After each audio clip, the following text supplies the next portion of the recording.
तो दिल्ली में नीति आयोग की बैठक होती है। प्रधानमंत्री नरेंद्र मोदी की अध्यक्षता में देश के तमाम राज्यों के मुख्यमंत्री उसमें शिरकत करते हैं और मुख्यमंत्री धामी भी उसमें गए। तमाम मुद्दों को अपने प्रेजेंटेशन के माध्यम से उन्होंने रखा है। हिमालयी राज्यों की क्या विषमताएं हैं, किस ऐसे पॉलिसीज बननी चाहिए, कौन से ऐसे क्षेत्रों पर काम करना चाहिए, और आज उन्हीं मुद्दों पर हम चर्चा करेंगे। तमाम मेहमान हमारे साथ जुड़ चुके हैं, उनको इंट्रोडक्शन आपसे करा देते हैं। हमारे साथ जेपी मैठाणी जी पर्यावरण विद फोन लाइन पर जुड़े हुए हैं, राजेश बिज जी भाजपा प्रवक्ता लाइव बने हुए हैं, गिरिराज किशोर जी कांग्रेस प्रवक्ता हैं, देवचंद उत्तराखंडी जी यूकेडी प्रवक्ता है और वीरेंद्र शर्मा जी राजनीतिक विश्लेषक हमारे साथ जुड़े हुए हैं। आप सभी मेहमानों का इस चर्चा में स्वागत है।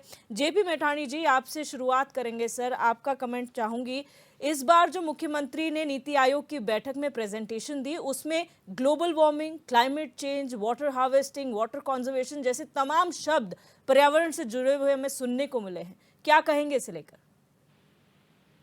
वैसे तो दिव्या जी, धन्यवाद, मुझे आपने अपनी बात कहने का मौका दिया जी। मैं वैसे तो नीति आयोग की जो बैठक होती है उसमें एनुअली या 2 साल में हर वर्ष राज्य सरकार अपने अपने सुझाव देती रहती है। लेकिन जहां तक इस वर्ष के पावर पॉइंट प्रेजेंटेशन जो माननीय मुख्यमंत्री जी ने दिल्ली में नीति आयोग में दिया, उसके कई बिंदु बड़े सराहनीय हैं। उदाहरण के लिए कि 24% कैपिटल सब्सिडी का एक बात, साथ ही नॉर्थ ईस्ट के जो राज्य मेघालय, मिजोरम, मणिपुर, आसाम, अरुणाचल प्रदेश, त्रिपुरा, नागालैंड, इनके समकक्ष उत्तराखंड को भी कुछ विशेष पैकेज दिए जाने के अनुरोध की बात की है। लेकिन ये नहीं भूलना चाहिए कि हमको एक तरह का ग्रीन बोनस मिलता था पहले, क्या वो कितने वर्षों से मिला है, उसका क्या सदुपयोग हुआ है, ये हमको अपने देश, अपने प्रदेश के संदर्भ में देखना होगा।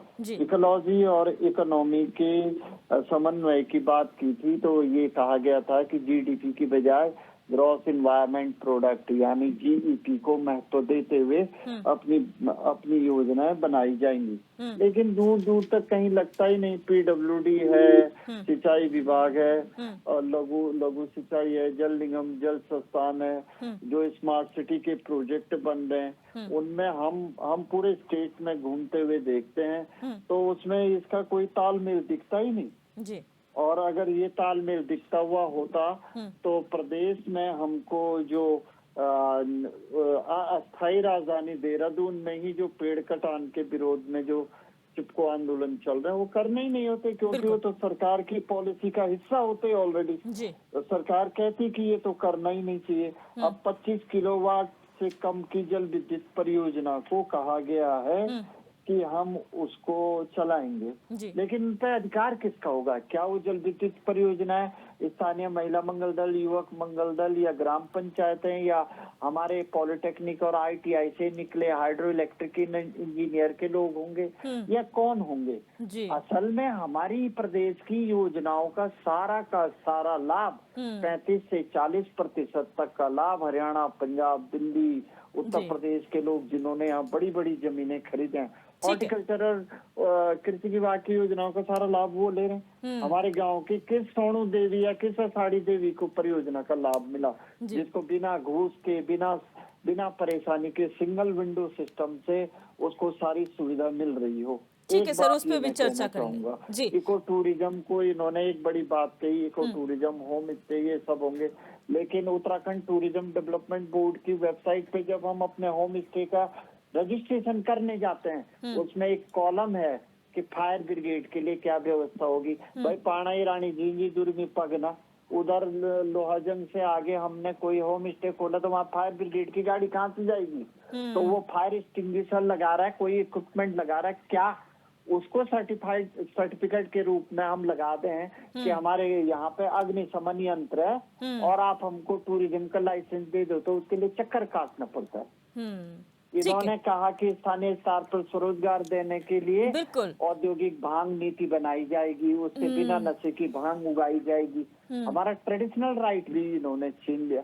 तो मैडम देखिए, पावर पॉइंट प्रस्तुतिकरण को धरातल पर उतारना उतना सरल और सहज काम नहीं है। जैसे अभी मेरे से पहले दसोनी मैडम बोल रही थी अपनी बाइट में, तो मैं ये नहीं कह रहा हूँ ये भाजपा कांग्रेस की बात नहीं है, लेकिन हाँ, ये काबिले तारीफ बात हो सकती है कि हमारी समस्त विकास परियोजनाएं जी। बिना इकोलॉजी और इन्वायरमेंट को हानि पहुंचाए, मिनिमम नुकसान पहुंचाए, ठीक है, वो चलाए। बिल्कुल चर्चा करेंगे उस पर भी। और मैं शॉर्ट में पहले सभी मेहमानों से उनका वक्तव्य लूंगी। राजेश बिष्ट जी, इस नीति आयोग की बैठक में जो तमाम बातें मुख्यमंत्री ने रखी हैं उसको लेकर क्या कहेंगे?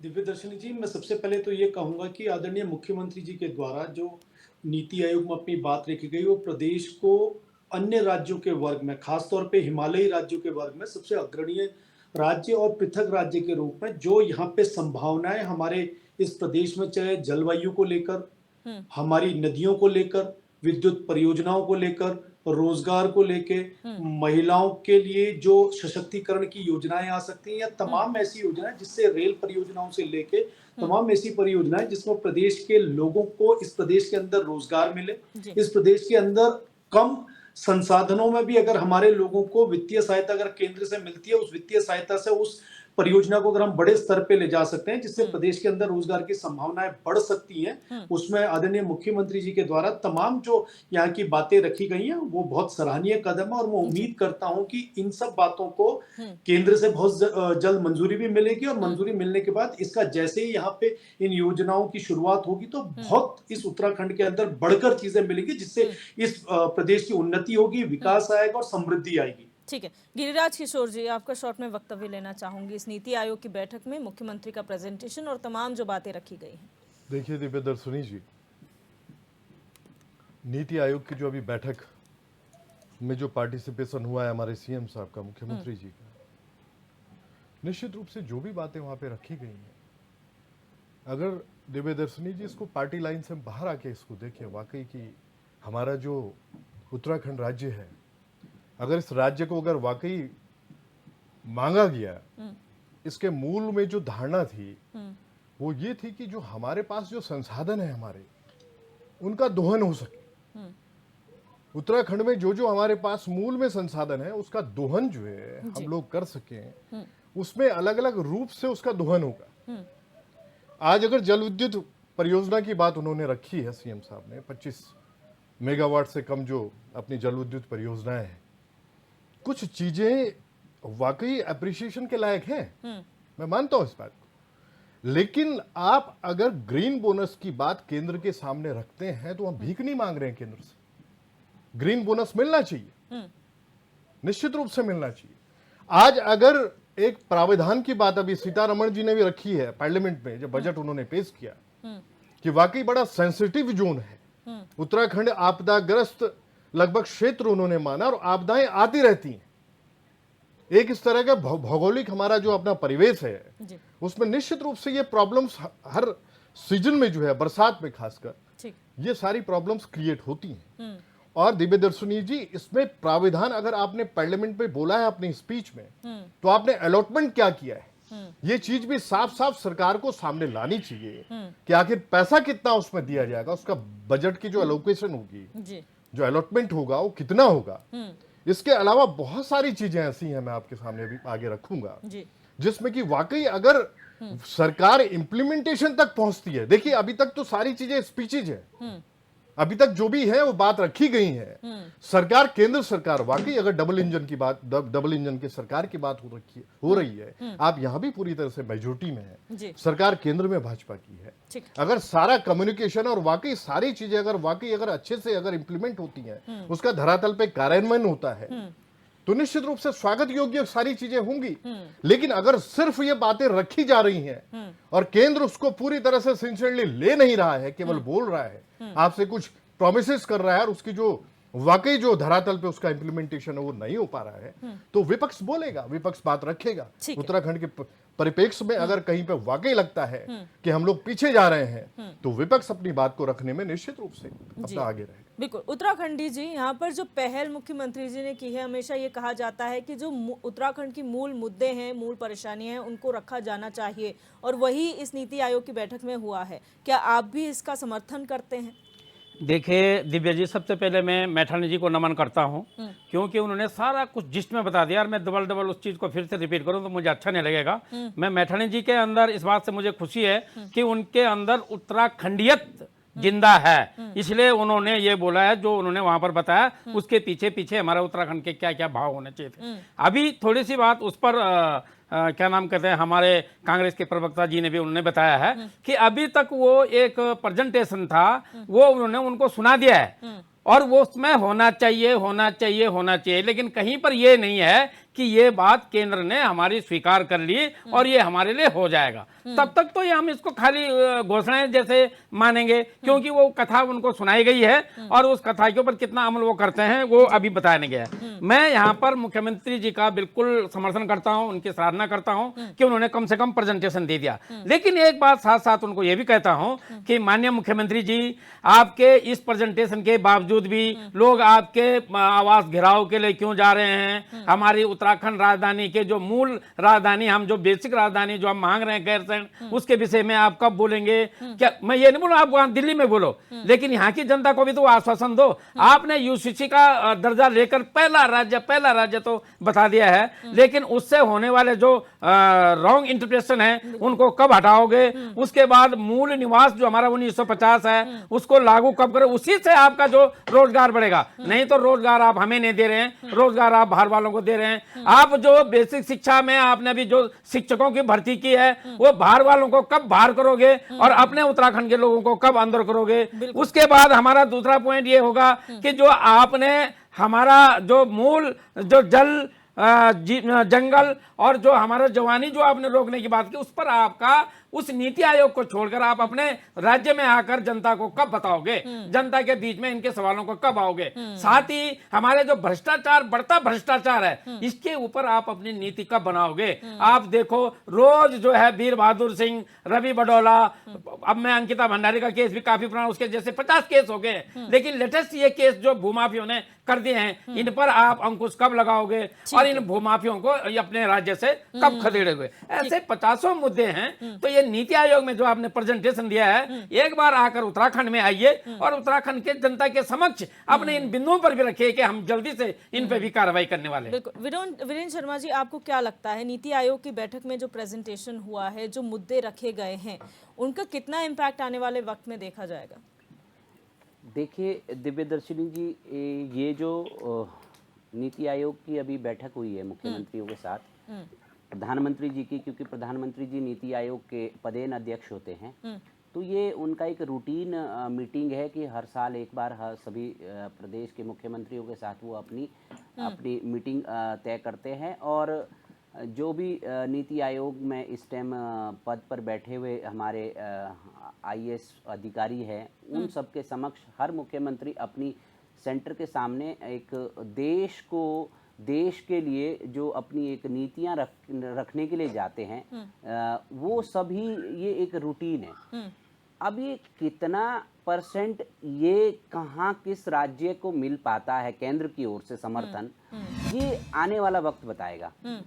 फिलहाल तो हम इसको ये सिर्फ एक प्रेजेंटेशन मान सकते हैं, वो भी प्रधानमंत्री के सामने, एक केंद्र सरकार के सामने उन्होंने एक अपने प्रदेश के लिए जो जो चीजें मांगी है, उनकी सिर्फ उनको एक अपनी सूचना दे दी है कि हमें ये चीजें चाहिए। अब आप देखिए आप कितना इम्प्लीमेंटेशन करते हैं। मुझे नहीं लगता है कि अगर केंद्र सभी मुख्यमंत्रियों की बातों को 100% जाके इम्प्लीमेंट करने के लिए, तो केंद्र के पास भी इतना बड़ा स्ट्रक्चर होना चाहिए और इतना पैसा भी होना चाहिए जो ये सारी चीजें हम लोग धरातल पे उतार सकते हैं। पहली चीज। दूसरी बात एक और लगा मुझे, देखो सब लोगों ने कहा कि हम क्योंकि जैसा आपको पता है कि नीति आयोग से पहले यह योजना आयोग हुआ करता था, जब प्रधानमंत्री प्लानिंग कमीशन हुआ करता था, तो उसमें हमेशा 5-5 साल के प्लान्स बनते थे कि 5 ईयर प्लान्स क्या है अगली उसके लिए।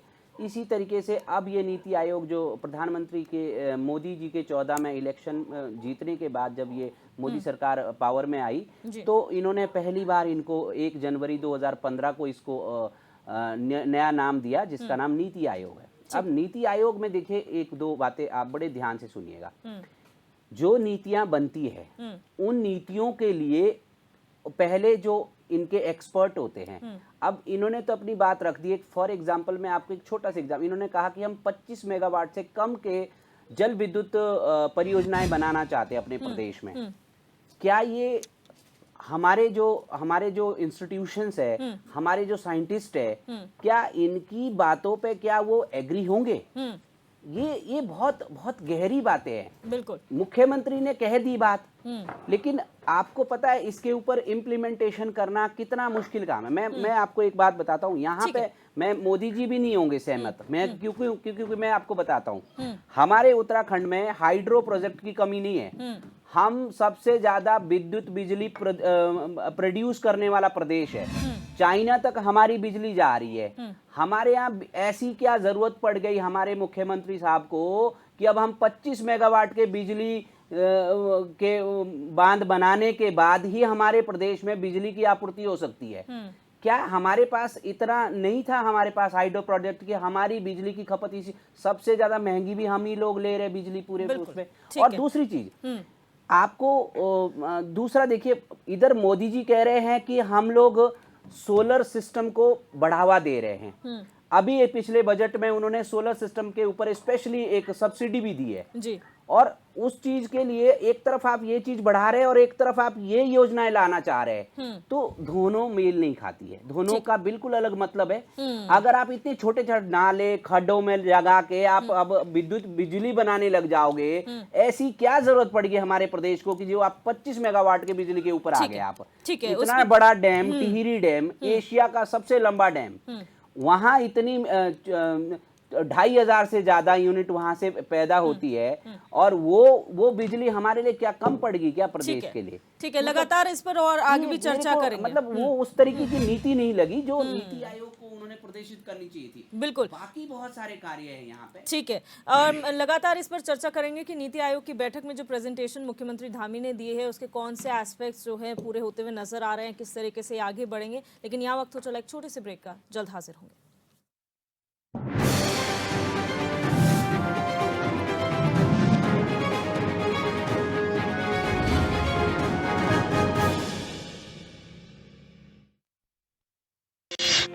आपका पसंदीदा न्यूज चैनल HNN 24/7 अब टाटा प्ले के चैनल नंबर 1141 पर भी उपलब्ध। हम हरियाणवी अब हर घर नल से शुद्ध जल पाते हैं। हमारा हरियाणा नॉन स्टॉप हरियाणा।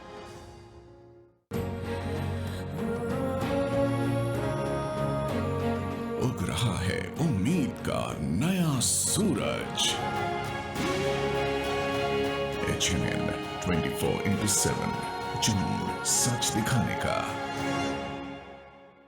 प्रधानमंत्री नरेंद्र मोदी के मार्गदर्शन एवं मुख्यमंत्री पुष्कर सिंह धामी के कुशल नेतृत्व में उत्तराखंड सक्षम एवं सशक्त राज्य के रूप में आगे बढ़ रहा है। संपूर्ण समावेशी विकास के लक्ष्य को हासिल करने के लिए चलाई जा रही योजनाओं में सुधार करने और उन्हें जन जन तक पहुंचाने का काम तेजी से किया जा रहा है। राज्य के उदीयमान खिलाड़ियों का खेल कौशल विकसित किए जाने एवं उनके खेल उपलब्धियों को बढ़ावा देने के उद्देश्य से मुख्यमंत्री उदीयमान खिलाड़ी उन्नयन योजना की शुरुआत की गई है। योजना का लाभ प्रदान करने हेतु खिलाड़ियों का चयन ट्रायल्स के आधार पर किया जाता है। जो सरकार ने स्कीम चलाई है, ये मेरे लिए और मेरे घर वालों के लिए बहुत फायदेमंद है, क्योंकि पहले मेरा खेल में इंटरेस्ट नहीं था और अब मैं खेल में प्रोग्रेस कर रहा हूँ। मैं माननीय मुख्यमंत्री जी का बहुत बहुत धन्यवाद करूँगा और उत्तराखंड सरकार का भी। मेरा चयन मुख्यमंत्री प्रोत्साहन खिलाड़ी योजना में हुआ है। मैं सरकार का बहुत धन्यवाद करती हूँ कि उन्होंने इस योजना की शुरुआत करी है और हम जैसे खिलाड़ियों को एक रास्ता मिला है, हम अपने गेम में आगे बढ़ सके। स्कॉलरशिप से मुझे और मेरे परिवार को काफ़ी फ़ायदा हुआ है। गेम में हम काफ़ी इम्प्रूवमेंट कर रहे हैं और मैं माननीय मुख्यमंत्री जी और उत्तराखंड सरकार का धन्यवाद करती हूँ। प्रत्येक जनपद द्वारा अपने अपने जनपद में चयनित खिलाड़ियों को प्रति माह 1 वर्ष तक छात्रवृत्ति प्रदान की जा रही है। 8 से 14 वर्ष के बालक बालिकाओं को इस योजना का लाभ लेने के लिए उत्तराखंड राज्य का स्थायी निवासी होना अनिवार्य है। इस योजना के शुरू होने से खिलाड़ियों में प्रोत्साहन के साथ ही राष्ट्रीय खेलों में रुचि बढ़ रही है। प्रदेश के खिलाड़ियों के लिए ये योजना अमृत तुल्य साबित हुई है। योजना सुचारू रूप से कार्यान्वित हो, इस पर प्रदेश सरकार द्वारा पूरा ध्यान रखा जा रहा है तथा इसकी नियमित मॉनिटरिंग भी की जा रही है। स्वच्छ, पारदर्शी और प्रभावी गवर्नेंस का दिख रहा है धरातल पर परिणाम। धामी सरकार, मजबूत इरादे, पूरे होते वादे। पहाड़ ही नहीं हमारी पहचान भी है। HNN 24/7 जुनून सच दिखाने का।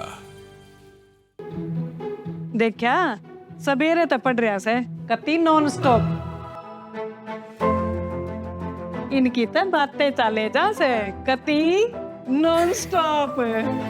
माँ और दूसरी बात पे नॉन स्टॉप बोलने लगी। माँ ने फोन पे राशन कार्ड बनवा लिया, आयुष्मान कार्ड बनवा लिया, हमारा डोमिसाइल बनवा लिया, दादी की पेंशन आ जाती है घर बैठे, हमारा हैप्पी कार्ड बनवा दिए घर बैठे। नॉन स्टॉप बढ़िया काम। ले तू भी करने लग गया नॉन स्टॉप। अभी तो कहते हैं हमारा हरियाणा नॉन स्टॉप हरियाणा। हमारी सभ्यता ही हमारी विरासत है। HNN 24/7 जुनून सच दिखाने का।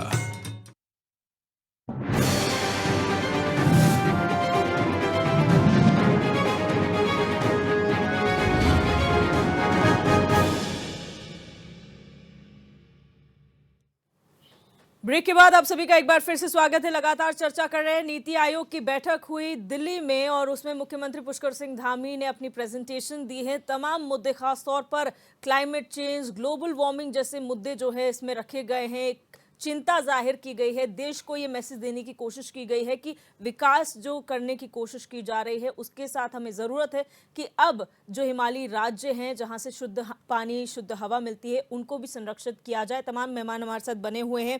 जेपी मैठाणी जी, आपने जिस तरीके से अपनी बात रखी है कि ये ऑन पेपर्स है, क्रियान्वयन की बात है, लेकिन ग्लोबल वार्मिंग, क्लाइमेट चेंज, ये ऐसे मुद्दे हैं जो हर बड़े इवेंट में हम लोग को सुनने को मिलते हैं। राष्ट्रीय और अंतर्राष्ट्रीय स्तर की चर्चाएं इसमें हो चुकी हैं। फिर आज क्या वजह है कि फिर बैठ के हम इसी पर चर्चा कर रहे हैं कि नहीं, ग्लोबल वार्मिंग हो रहा है, क्लाइमेट चेंज हो रहा है, हमें नीतियां बनाने की जरूरत है। क्या हमारे प्लानिंग में जो लोग इन्वॉल्व हैं उनका ध्यान इस ओर आकर्षित नहीं हो पा रहा है? देखिए मैडम, एक दिव्या जी, मैं एक बात कहना चाहूंगा जी।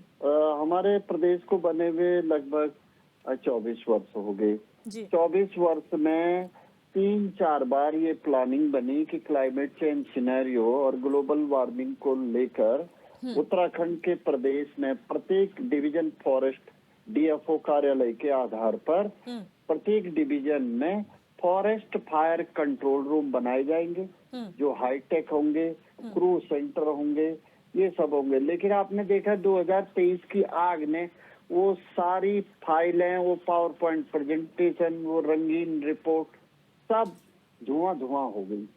क्यों? क्योंकि ग्राउंड पे कोई काम हुआ ही नहीं। हुआ होता तो इस समय गाड़ गधेरों में जो इतनी बाढ़ आ रही ना, ये आग लगे हुए क्षेत्रों की ऊपर से सारी फूक चुकी जो मिट्टी है वो बह के आ रही है, उसका सिल्ट आ रहा है। अदरवाइज ये ग्रीन कवर से कंट्रोल रहती, झाड़ियों से, घास से, पेड़ पौधों से, इन सब से।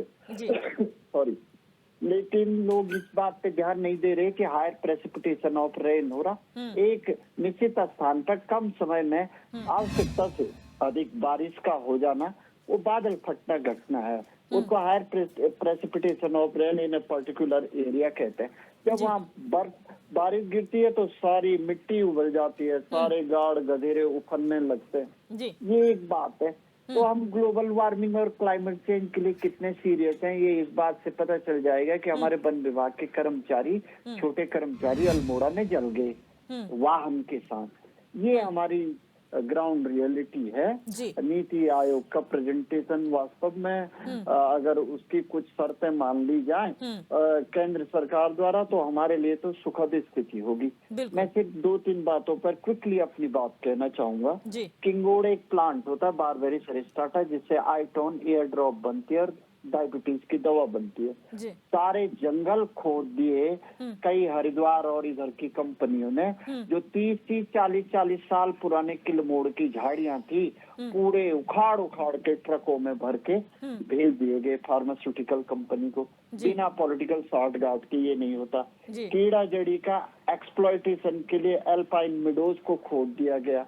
इसमें बड़ी दिक्कत हो रही है। हाइड्रो पावर की बात अगर कर रहे हैं तो AHEC Roorkee, alternate hydro energy centre Roorkee, ITI और पॉलिटेक्निक में जल विद्युत परियोजनाओं को बनाने, घराट से बिजली बनाना, घराट का मैकेनिकल उपयोग, घराट का बिजली उपयोग, घराट का बिजली उत्पादन के लिए उपयोग बनाने के लिए सरकार ने योजनाएं बनाई, लेकिन वो धरातल पे कितनी उतरी।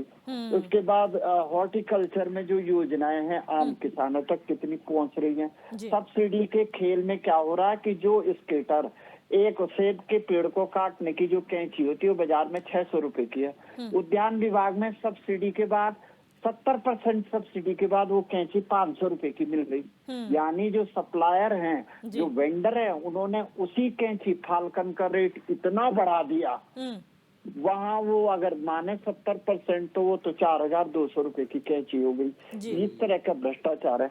हम प्रदेश में कह रहे हैं अखरोट की, हेजलनट, पीकनट, वॉलनट, इसकी नर्सरी तो बना दीजिए उद्यान विभाग में। कोई नर्सरी है हमारे प्रदेश में? नहीं है। बिल्कुल। इसको सिर्फ एक निर्मल नर्सरी वाले यहाँ पे ग्राफ्टेड पौधे बनाते हैं डाक पत्थर में।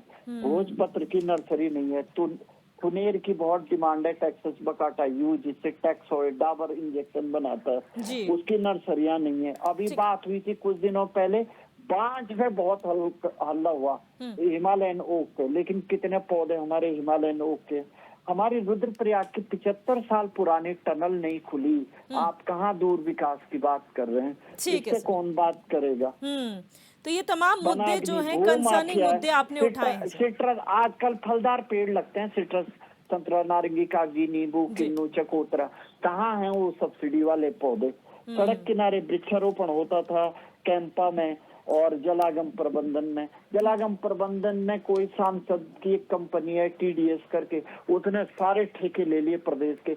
अभी मैंने सुना 1.5-2 महीने पहले वो रद्द हो गए। बैम्बू बोर्ड में सारे लोग जो है वो पनिशमेंट पोस्ट पे आ रहे हैं। कैसे क्या होगा? स्मार्ट सिटी के नाम पर 524 भवन अतिक्रमण के रिस्पना में तोड़े गए। वो तो दूसरा दल कांग्रेस वाले वहाँ विरोध करने पहुंच गए कि झुग्गी झोपड़ियों के मकान नहीं तोड़ने। अगर कांग्रेस की सरकार होती तो भाजपा वाले पहुंच जाते। 1 जनवरी 2015 को नीति आयोग के जो घोषणा पत्र था, उसके अनुसार सड़क, हर घर नल, ये जल निगम में फर्जी, इतने मुद्दे हैं। लेकिन कुल मिला के बात यह है, इस प्रदेश को बनाया गया था स्थानीय संसाधन आधारित स्वरोजगार, जहाँ जिस गांव में जो कोदा, जंगोरा, कौड़ी, चीणा, उगल, फाफड़, राजमा जो भी होता है, वहाँ उसके स्वरोजगार के छोटे छोटे उद्यम लगे, उद्योग लगे, और ये सारे कार्यक्रम स्कूली पाठ्यक्रम का हिस्सा हो। अदरवाइज MSc पढ़ा लड़का तो हल लगाना ही नहीं चाहता। गांव के लोग उसको अपनी बेटी नहीं दे रहे हैं। ठीक है सर, उस पे भी आएंगे। ये आपने कुछ ऐसे संवेदनशील मुद्दे उठाए हैं। राजेश बिष्ट जी, शायद हमें डिस्क्राइब करने की जरूरत नहीं है, मैठाणी जी ने वो तमाम बातें अपने वक्तव्य में पहले भी कह दी थी और अब भी कही हैं कि प्रेजेंटेशन जरूरी है, लेकिन क्रियान्वयन उससे ज्यादा महत्वपूर्ण है। आप लोगों ने जो क्रियान्वयन की बातें कही हैं, कई चीजों का उदाहरण उन्होंने दे दिया, क्या कहेंगे इसे लेकर? देखिए दिव्यदर्शिनी जी, सबसे पहले तो मैं ये कहना चाहता हूं कि जो नीति आयोग इस देश के सर्वोच्च पद पे बैठे आदरणीय प्रधानमंत्री जी के नेतृत्व में इस देश के सभी राज्यों के आदरणीय मुख्यमंत्री गणों को बुलाकर जिस प्रकार से, एक तरह से अगर हम कहें कि साल भर का रिपोर्ट कार्ड और नेक्स्ट ईयर के लिए क्या चीजें हमारे प्रदेश की मुख्य आवश्यकता है, मुख्य धारा में होनी चाहिए, उसकी प्लानिंग की अगर बात हो रही है, तो ये अपने आप में समझने वाली बात है कि इस देश के प्रधानमंत्री को ये जरूर चिंता है कि इस देश के राज्यों के अंदर किन चीजों की मुख्य आवश्यकता है। रही हमारे प्रदेश उत्तराखंड की बात, हाँ, बहुत बड़ी बात है कि इस देश को अगर 69% हरित प्रदेश की बात करते हैं तो हमारा प्रदेश तीसरे चौथे स्थान में इन सभी हिमालय राज्यों के बीच में से आता है। ग्रीन बोनस की बात हम लोग कर रहे हैं। ग्रीन बोनस में मुझे ये समझ आता है कि 2020-21 से 2025-26 तक लगभग विशेष पैकेज के रूप में, वित्तीय सहायता के रूप में लगभग 30,000 करोड़ हमारे प्रदेश को वित्तीय सहायता के रूप में मिला है। और ये बात बिल्कुल छुपी नहीं है, जग जाहिर है, पूरी दुनिया जानती है कि प्रधानमंत्री नरेंद्र मोदी जी को हमारे उत्तराखंड से, उत्तराखंडियों से विशेष लगाव है। समय समय पे जो विभिन्न प्रकार की इस प्रदेश के अंदर जो परियोजनाएं चल रही हैं, वो केंद्र के द्वारा हमारे को मिले हुए वित्तीय सहयोग के कारण चल रही है। जो बड़ी बड़ी परियोजनाएं आगे आनी है, वो जिस तरह से नीति आयोग की कमीशन में बैठक हुई है, वहां पे बैठने के बाद आदरणीय मुख्यमंत्री पुष्कर धामी जी ने जिस प्रकार से प्रस्तुत करी है, उन योजनाओं को इम्प्लीमेंट की ओर रखा गया है, तभी वो बातें वहां तक पहुंची है। हाँ, ये बात जरूर है कि सारी योजनाएं जो आप वहां तक ले गए, उसमें से किस स्तर पे, किस परसेंटेज में, किस अमाउंट को हमारे उत्तराखंड को मिलेगा, ये विषय जरूर एक बात करने का है, चिंता का है, और उसको वहां तक इम्प्लीमेंट करने का है। जब प्रदेश के मुख्यमंत्री बेरोजगारी की बात करके वहां जा रहे हैं, रोजगार सृजन करने की बात जा रहे हैं, जल की चिंता करते हुए जा रहे हैं, और जिस तरह से इस समय ग्लोबल वार्मिंग की बात हो रही है उसकी उनको चिंता है, पर्यावरण की वो चिंता कर रहे हैं, महिलाओं के सशक्तिकरण की चिंता कर रहे हैं। तो ये तमाम ऐसे मुद्दे हैं जो जल जंगल जमीन की जो हम बात कर रहे हैं उसको हमसे जोड़ते हैं, और हमारी भावनाएं जो इस 24 वर्ष के उत्तराखंड में है, जो जुड़ी हुई हैं, लोगों की जो उम्मीदें चुनी हुई सरकार से हैं, डबल इंजन की सरकार से, वो निश्चित रूप से पूरी होंगी। एक चीज हमें समझनी होगी, जिस प्रकार से अभी मैठानी साहब ने बहुत सारे बातें बोली है, मैं आपको बताना चाहता हूँ, पर्यावरण को देखते हुए, जलवायु को देखते हुए, और जिस तरह से जल संकट इस देश में हर राज्य की एक समस्या खड़ी हो रही है, उस समस्या को देखते हुए जो लक्ष्य एक पेड़ मां के नाम जो पूरे महीने चलने वाला है, ये अपने आप में ऐसी योजनाएं हैं जो प्रधानमंत्री जी के द्वारा देश के प्रत्येक राज्य को इस आह्वान के साथ कही हुई है कि इस देश के अंदर अगर हर एक व्यक्ति अपनी जिम्मेदारी को समझेगा, एक एक वृक्ष लगाएगा, तो शायद इन सब चीजों में कहीं ना कहीं कुछ हद तक कमी होगी। बिल्कुल। जो इस समय लैंडस्केप स्लाइड हो रहा है हमारे इन देशों, इस प्रदेश के अंदर, उसमें भूमि कटान बच सकता है अगर वृक्ष अधिक से अधिक लगेंगे, पानी का संकट दूर हो सकता है, और जो करोड़ों पेड़ लगाने का लक्ष्य इस महीने के अंदर आदरणीय पुष्कर धामी जी ने रखा है, मैं आपको बताना चाहता हूँ, हर एक ग्राम पंचायत में 15-15 हजार पेड़ आए। अब जो पेड़ आज हमें पौधे के रूप में देख रहे हो, निश्चित रूप से वृक्ष के रूप में आने के अगले 5 सालों में दिखेंगे। अब आने वाले 5 सालों में इस प्रदेश के अंदर किसकी सरकार रहेगी, किसकी सरकार नहीं रहेगी, ये तो समय बताएगा। लेकिन अगर योजनाएं आज क्रियान्वयन हो रही है, तभी तो 15-15 हजार एक ग्राम पंचायत को मिल रहे हैं। लेकिन यहाँ पर राजेश जी, ठीक है, आपकी बात सही है, लेकिन जो कंसर्न यहाँ पर मैठानी जी ने जताया था वो ये था कि जो एग्जिस्टिंग जंगल हैं वहां पर कुछ खामियां होने के चलते वो पूरा जंगल साफ हो गया वनाग्नि की वजह से, वो भी कभी पेड़ पौधे होंगे, वो भी पेड़ बने होंगे, और वो भी पूरा ग्रीनरी का स्ट्रेच होगा, लेकिन कमी कहीं सिस्टम में रही है जिसकी वजह से वो जो है डिप्लीट हो चुके हैं, वो भी एक बहुत बड़ा कारण है। वीरेंद्र शर्मा जी, यहाँ पर क्रियान्वयन की बात कही जाती है और ये कहा जाता है कि हम चिंता कर रहे हैं, अच्छी बात है, ये पहल है, लेकिन हमारे प्रदेश में ही नहीं, पूरे देश में तमाम संस्थाएं ऐसी हैं जो भूगर्भीय जो ढांचा है हमारा, या फिर क्लाइमेट चेंज, ग्लोबल वार्मिंग, इन सबको लेकर आगाह कर चुका है, एक सिस्टम बना चुका है, पॉलिसीज की तरफ इंगित कर चुका है। फिर क्या जरूरत है कि हमें अभी नई पॉलिसीज बनानी है? जो एग्जिस्टिंग है, जो ऑलरेडी शोध हो चुका है, उन पर काम नहीं किया जा सकता? देखो, यही तो सबसे बड़ा प्रॉब्लम है हमारे देश में। मैं आपको एक बहुत छोटा सा एग्जांपल समझाता हूँ। 2004 में वाडिया ने देहरादून के बारे में एक रिसर्च के तहत एक रिपोर्ट जारी की थी, और रिपोर्ट में कहा गया था कि एमडीडीए को और सरकार को साफ निर्देशित किया था कि आप यहाँ पे 2 मंजिला से ज्यादा मकान बनाने की परमिशन ना दे, कृपया करके। ये जो पूरी बेल्ट है हमारी, ये भूकंप जोन वाली बेल्ट है, और इस देहरादून की जमीन के नीचे लावा काफी है, और यहाँ आप ज्यादा कंस्ट्रक्शन ना करने दे। किसने सुना? 2004 के बाद ही उसी साल, मैं बता रहा हूं, पहला फ्लैट देहरादून में सेवला कला में 11 मंजिला बनाया गया था, जिसका नाम रॉक वैली अपार्टमेंट है। अगर किसी को ज्ञान होगा तो वो जाके देख सकते हैं, आज भी मैं आपको कह रहा हूं। उसके बाद आप देख सकते हैं हजारों फ्लैट्स हमारे इस शहर में बन चुके हैं। अब क्या ये हम लोग त्रासदी की ओर नहीं जा रहे क्या? कहाँ है हमारा पर्यावरण, कहाँ है हमारा सिस्टम? क्या ये इसे हम विकास बोलेंगे? विकास का भी तो एक पैरामीटर होता है ना। वही बात आज नीति आयोग के इस रिपोर्ट पावर प्रोजेक्ट प्रेजेंटेशन की बात हो रही है। मैं इस बात से बिल्कुल खुश नहीं हूं, और मुझे नहीं लगता कि सेंटर भी इसकी इनको परमिशन देगी कि ये लोग जो कह रहे हैं कि हम अब ये हाइड्रो प्रोजेक्ट बनाएंगे 25-25 से कम के मेगावाट वाले, जगह जगह नालों में, खड्डों में हम ये सब बांटेंगे अब लोगों को। पैसा कैसे अंदर करना है इनके जो नेताओं के जो अपने आदमी और गुर्गे होते हैं उनके माध्यम से जो पैसा ये डकारा जाता है, ये सब योजनाएं उस चीज के लिए होती है। क्या हमारे प्रदेश में बिजली बनाने के लिए सफिशिएंट नहीं है इतने हाइड्रो प्रोजेक्ट कि इतने छोटे प्रदेश में हम लोगों को अगर हम कुछ भी नहीं बाकी सारी बिजली बेच दे 10% भी अपने लिए यूज कर लेना तो भी हम लोग, मैं कह रहा हूं, हर घर में मुफ्त बिजली बांट सकते हैं आप। इतनी प्रोडक्शन हमारे प्रदेश में हो रही है इस टाइम। इन प्रोजेक्टों की क्या जरूरत है आपको? इसका मतलब तो साफ होता है कि आप पर्यावरण की तो किसी को कोई चिंता नहीं है।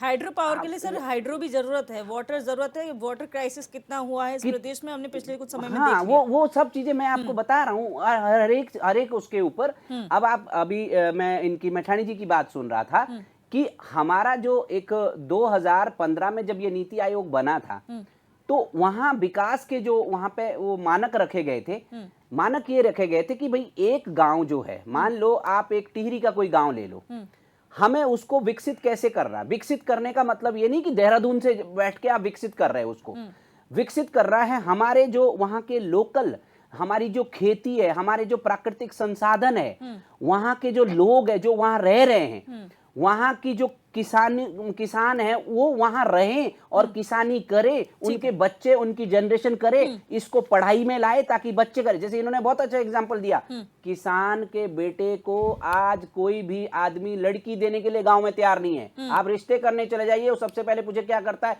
खेती करता है। अगर वो MSc पढ़ा हुआ लड़का भी है, खेती कर रहा है, तो उसकी वो बेइज्जती समझते हैं उसमें। ठीक है, ये बहुत बड़ा हमारे लिए बहुत बड़े प्रॉब्लम है। ठीक है गिरिराज किशोर जी, जब कांग्रेस की बात आती है, विपक्ष की बात आती है, आपने कहा अप्रिसिएशन की बात है कि कई सारी बातें रखी गई है, लेकिन एक हेल्दी विपक्ष के नाते क्या आपकी जिम्मेदारी नहीं बनती कि सरकार के साथ समन्वय बनाया जाए, क्योंकि आपकी भी सरकारें रही हैं? दिव्य दर्शनी जी, मैंने अप्रिसिएशन की बात रखी ना, सीएम साहब गए हैं नीति आयोग की बैठक में, उन्होंने अपने प्रपोजल्स नीति आयोग को दिए हैं।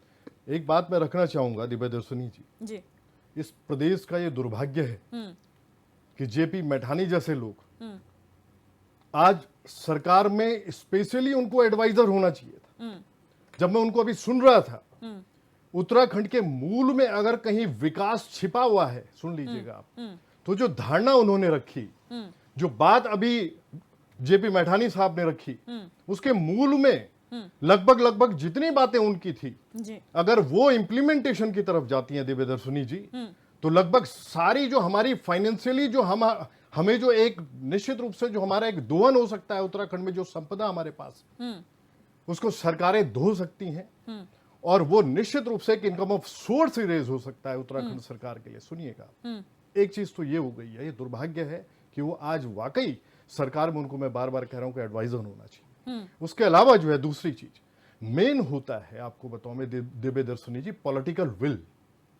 जिस दिन पॉलिटिशियंस जो है, जिस दिन निश्चित रूप से अगर 2 और 8 के बीच की बात, अगर पंडित नारायण दत्त तिवारी जी के कार्यकाल की बात होती है, तो उन्होंने दिया, इंफ्रा दिया उत्तराखंड को, फार्मास्यूटिकल कंपनियां दिया, सारा शेड्यूल दिया, उन्होंने वाकई करके दिखाया ग्राउंड पे, उसकी इंप्लीमेंटेशन दिखी।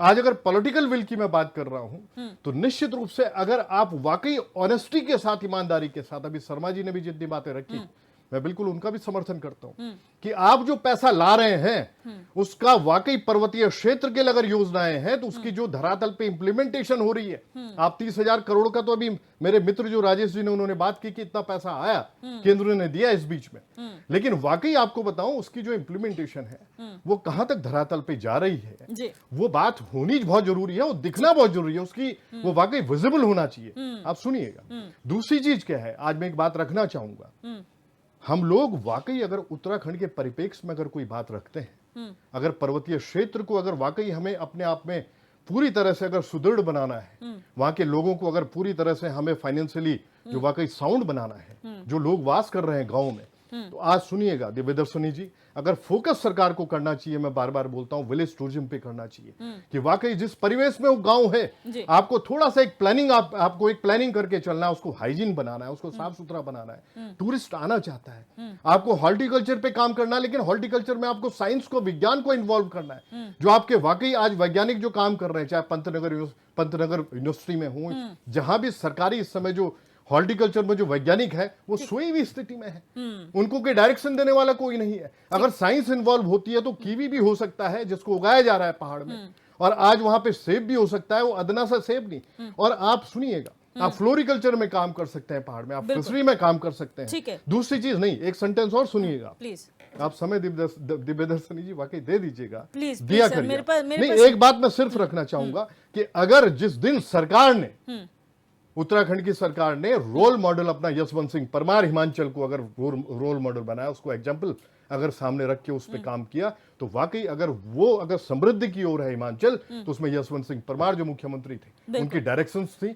वाकई आज मंत्रीगण जितने भी हैं भाजपा के, जितने भी विधायकगण हैं, और हमारे कांग्रेस के भी जो विधायकगण हैं, निश्चित रूप से अपनी अपनी असेंबलीज में जाके, जो मैं फोकस कर रहा हूं विलेज टूरिज्म पे, ये प्लानिंग अगर करती है सरकार, उत्तराखंड सरकार, और वाकई उसमें स्पेशली स्टेटस की अगर आप बात करते हैं उत्तराखंड की, वाकई इसी यही आधार उसका है कि वाकई अगर पैसा चाहिए तो समृद्धि के लिए पैसा चाहिए। जो हमारे पास संसाधन पहाड़ में मौजूद है, उसकी इंडस्ट्रियल ग्रोथ की अगर हम बात करते हैं, इतनी हर्ब्स हमारे पास है। अभी जेपी मैठानी जी जो किंगोड़े की बात कर रहे थे, वाकई वहां से उखाड़ के सब पूरा जा रहा है, उसमें सरकार की इन्वॉल्वमेंट नहीं है, सरकार को कोई राजस्व नहीं मिल रहा है।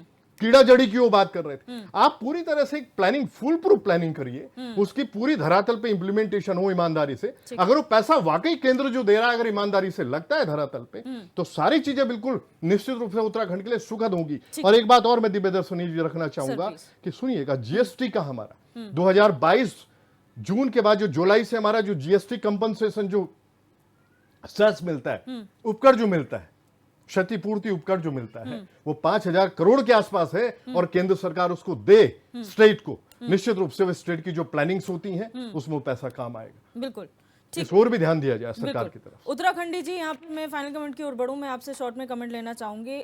जल जंगल जमीन, ये उत्तराखंड क्रांति दल हमेशा से कहता है, इसको संरक्षित करिए, और अपने जो नीति आयोग की बैठक में प्रेजेंटेशन में इन्हीं तमाम मुद्दों पर मुख्यमंत्री ने अपनी बात रखी है। कितना संतुष्ट और कितना आप लोग अपने पार्टी लेवल पे इसे मानते हैं कि आपके पार्टी के लेवल की बात मुख्यमंत्री ने की है? देखिए दिव्या जी, ये मैं पहले भी कह चुका हूँ, बात रखना तो अच्छी बात है, हमने ये नहीं बोला, उनका विरोध नहीं कर रहे हम, पर नीति और नियत का यहाँ पर जो बात आती है वो बहुत खरी उतरती है। कहीं ना कहीं मैठाणी जी ने और कहीं ना कहीं शर्मा जी ने हल्के सारांश में आपको उस तरफ इशारा किया है कि नीति तो ठीक है लेकिन नियत ठीक नहीं है। जहां नियत की बात आप मेरी समझ गए होंगे कि क्या बात है। ये सारी योजनाएं हैं, इन योजनाओं को अपने लिए किया गया है, न कि हमारे उत्तराखंड की जनता के लिए। इसमें कोई फोकस नहीं है। अगर आपको करना था, आप एक चीज है, अगर नीति होती तो एक 5 साला विजन होता, एक 10 साला विजन होता, एक 15 साला विजन होता, और एक 20 साला विजन होता। आज हमारा जो उत्तराखंड बने 24 साल हो गए, एक 25 साला विजन भी होता, और उस 25 साल में हम क्या क्या जो हर उसमें रिव्यू करते हैं हर साल में। अभी शर्मा जी ने बताया कि ये कोई नॉर्मल बात नहीं कि मुख्यमंत्री ने, ये तो रूटीन है, ये कोई नई बात नहीं है कि हमारे उस एसओसी ने कर दिया वो कर दिया।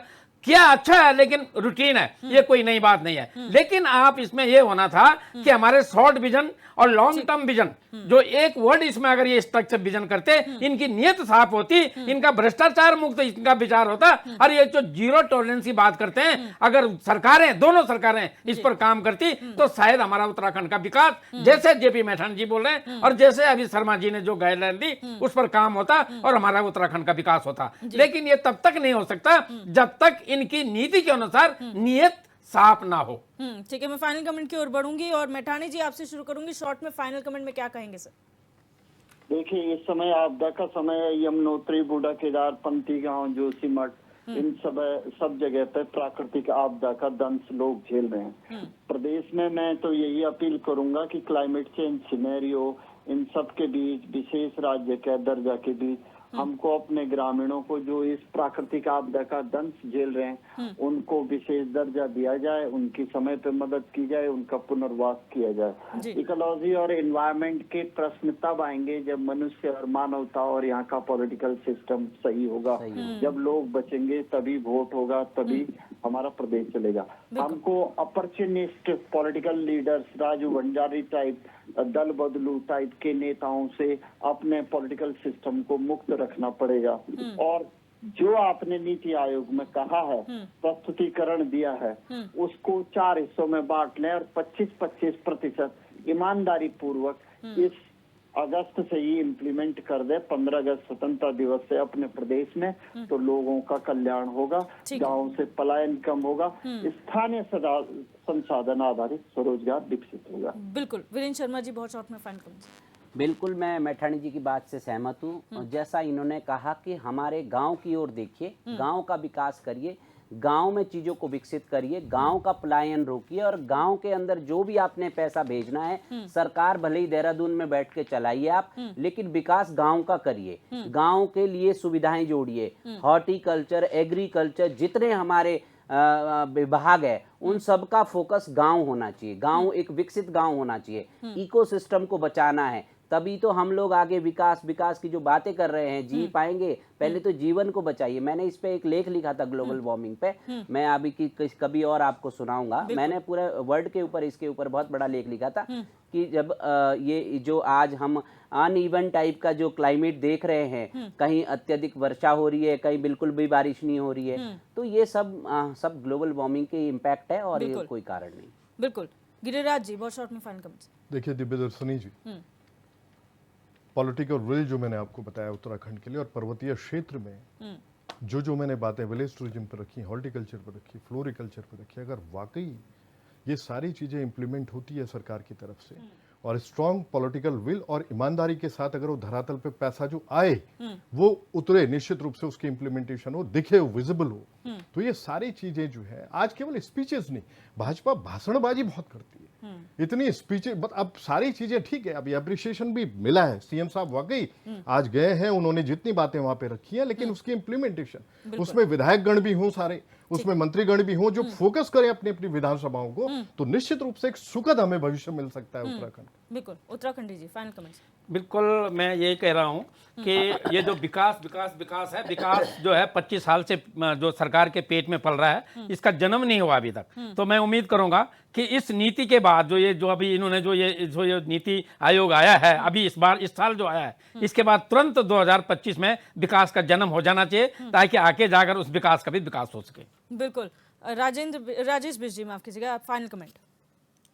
दिव्यदर्शनी जी, निश्चित रूप से मुख्यमंत्री जी के द्वारा जो प्रस्तुति नीति आयोग में रखी गई है, वो सारी बातें जमीन पे जरूर इम्प्लीमेंट होंगी, और हमारे लोग जिस चीज का इंतजार कर रहे हैं, खास तौर पे जलवायु के संरक्षण की बात हो रही है, जल को संरक्षण करने की बात हो रही है, वृक्षों को संरक्षित करने की बात हो रही है, रोजगार की बात हो रही है, महिला सशक्तिकरण की बात हो रही है, जल विद्युत परियोजनाओं के उनको उद्गम दोबारा से करने की बात हो रही है, उसके अलावा जो नई परियोजनाएं लाने की बात हो रही है, आपदा पे जिस तरह से वित्तीय सहायता विशेष पैकेज हमारे प्रदेश को मिलना चाहिए, उन सारे तमाम बातों को लेकर बड़ी गंभीरता से जिस प्रकार से रखा गया नीति आयोग में, वो सारी बातें समय समय से इंप्लीमेंट होंगी। कुछ साथियों ने अपने अनुभव शेयर करे, लेकिन मैं मानता हूं भारतीय जनता पार्टी काम करने वाली पार्टी, इसलिए इस विजन के तौर पे 2047 के विकसित भारत के सपने को लेते हुए अपने प्रदेश की जो बातें रखी है, प्रत्येक राज्य में, प्रत्येक गांव में विकास की हर तरह की बातें हो रही है। लेकिन जैसे अभी शर्मा जी ने एक बात कही कि देहरादून में बैठ के, राजधानी में बैठ के प्रदेश चलाया जा रहा है, वो भी मुझे लग रहा है अपने घर पे बैठ के कुछ लिख रहे हैं, बोल रहे हैं, कह रहे हैं। गांव की तरफ आएंगे,